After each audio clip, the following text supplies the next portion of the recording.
Welcome to Threshold, a place where we explore the sacred in the ordinary and the beauty in the in-between. I'm Molly Wilcox. I'm a wife, a mom, a writer, and your guide as we step over life's thresholds together. Whether you've been reading my newsletter for years or you're just discovering Threshold here, I'm so glad that you're listening. Together, we reflect on faith, creativity, and the small but meaningful ways we're being transformed in the everyday. Let's dive into this week's reflection.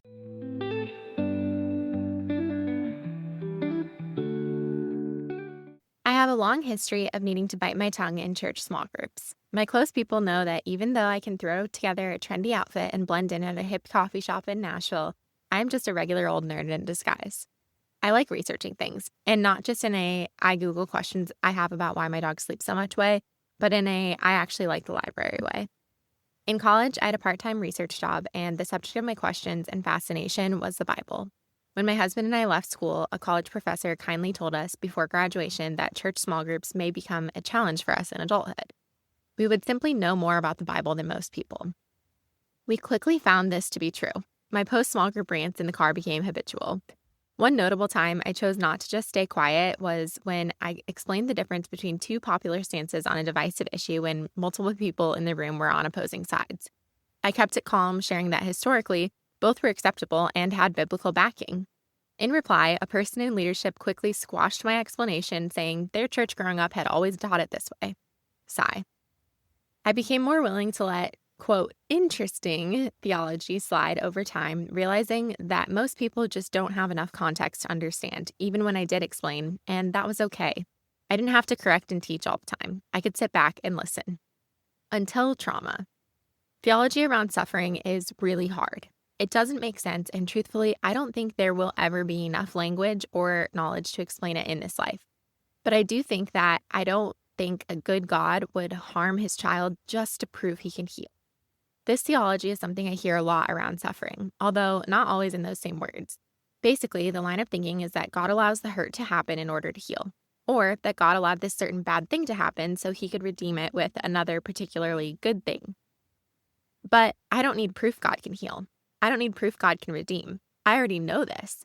I already believe that if God can save my soul and the whole world, he can obviously heal my pain.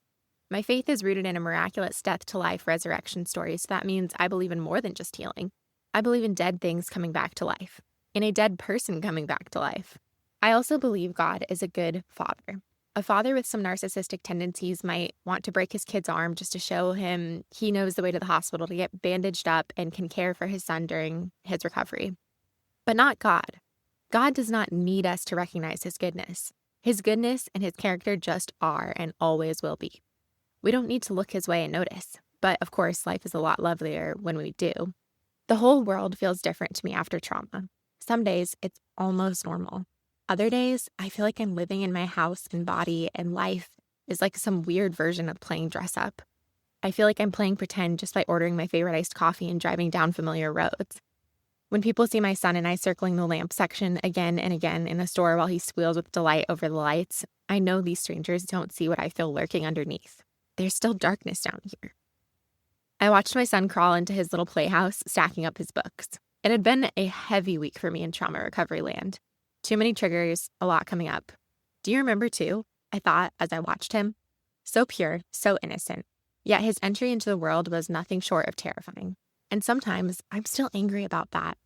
I wonder how it will impact him, this implicit memory that I cannot rewrite.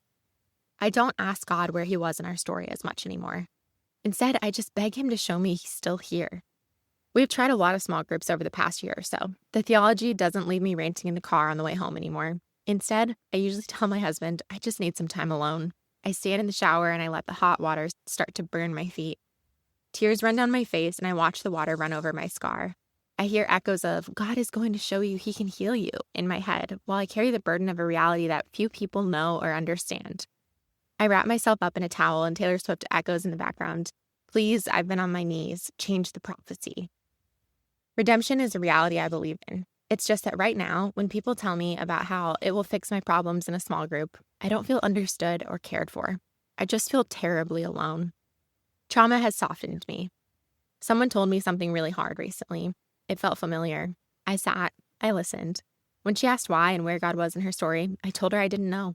I told her I didn't have any answers. I was just there with her. I cried with her. When she saw my tears, I hope it validated for her just a tiny bit that this is worth crying over. This is worth sadness, attention, and care. And now, when I look back on my own story, that's what I know to be true of God too. He never answered me with a reason why. But I do sense that he was always there. He is always there. And I don't question his care or his goodness. But people suffering don't need to be reminded of theological positions. They just need presence. They just need people to show they care.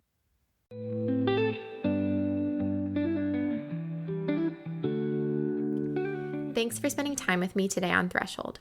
If this episode resonated with you, I'd love for you to share it with a friend, subscribe, or leave a review. It all helps so much. And if you're not already part of the community, you can join the conversation by subscribing to my weekly newsletter on Substack, Threshold by mollywilcox.substack.com. Until next time, let's keep finding beauty in the in-between.